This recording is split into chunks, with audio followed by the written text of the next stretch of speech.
An ce dai waiwaye adon tafiya ne, to bari mu tuna baya tunda an ce tuna baya shine roƙo.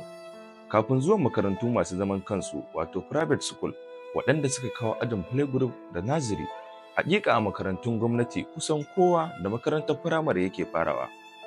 A makarantar firamare ɗaya daga cikin abubuwan da ɗalibai ke jin daɗinsa shine lokacin tara, wato break time a turance. A lokacin tara ne ake wasanni daban-daban ciki har da ƙwallon ƙafa da wasan tsere da dai sauransu. Amma babu abin da ya fi ɗaukar hankalin ɗalibai kamar kayan maƙulashe da ake sayarwa a lokacin, kamar irin su kakan daɗi, garin bindis, hallaka kwabo, shashsheka, ragadada, tuwon madara da dai sauransu. Amma lokacin da kuke makarantun firamare me kuka fi jin daɗin siya a lokacin tara?